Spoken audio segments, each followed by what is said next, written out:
So, is it a bad hair day or do I just love Maker's Mark? We'll never know.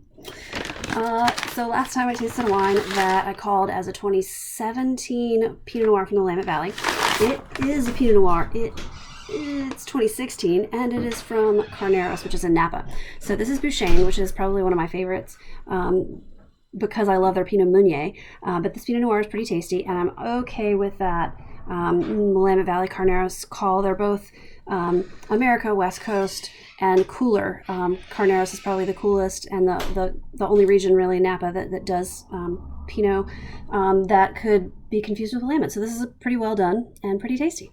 So I feel all right about that. Then let's taste a white for today. Okay, so this white wine is pale white. There's a little green highlight, little glimmer, but it is very pale white, very water white.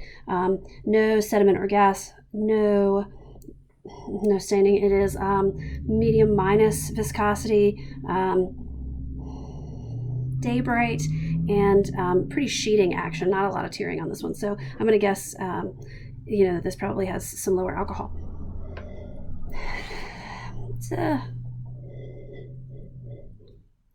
So this is moderate plus aromatics on the nose. There are lots of tart to just underripe fruit flavors on this.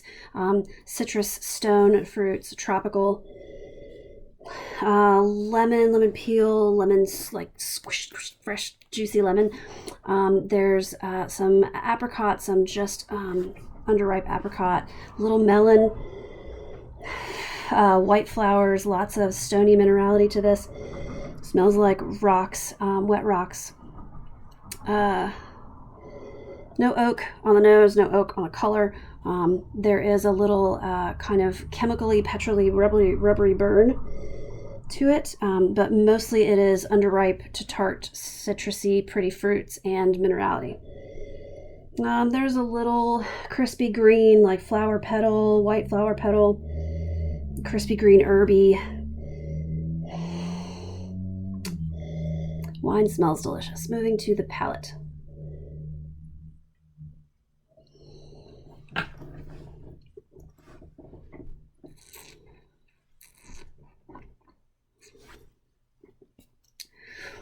Wine is sound.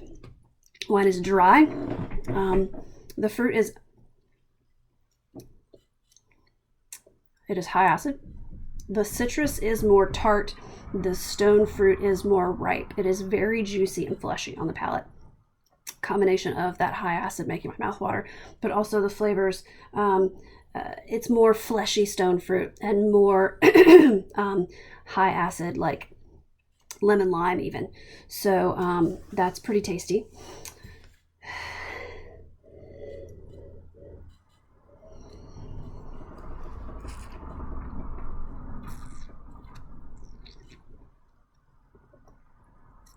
A little bit more kind of herbally green notes. The flower petal is, it's almost kind of magnolia, and daisy, white and yellow flowers. A little bit of that herbal, definitely no oak. Wine is pretty complex. It's straightforward in what's going on, but there's definitely a lot going on. The finish lingers for a bit, so we've got medium plus finish, medium minus body. There's a little bit of heat on this, a little bit of alcohol. So I still think acidity is going to call this cooler climate, but there's some ripeness that might have happened here that gives us a little bit of alcohol on it. So a warmer year perhaps. So let's see, alcohol, acid, body, no tannins. Alcohol is where that is. Minerality we talked about is pretty pronounced.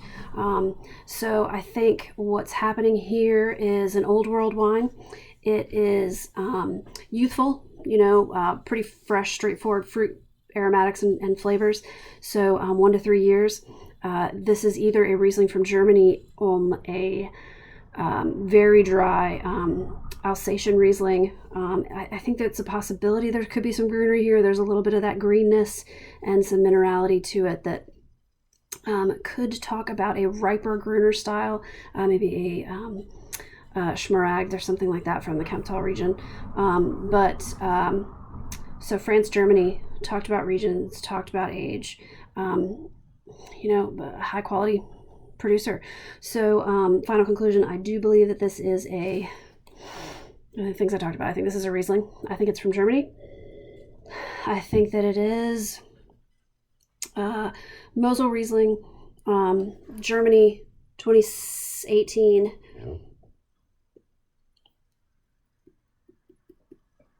That's all I gotta say, right? So Mosel, Cabinet, but there's a little bit of that ripeness, so maybe we should talk Spätlese. So Spätlese Riesling from the Mosel from Germany, 2018. Okay, super fun. And tomorrow I'll probably wash my hair, so it'll be a whole new look. Thank you to Sarah Poole and Maker's Mark for this lovely hat. Thank you to Bouchain for that delicious Pinot Meunier, and to my lovely friend who shall remain nameless on social media for helping me with some wines that are delicious. Thank you, love, and I hope that you're doing well. And I will see you all again soon.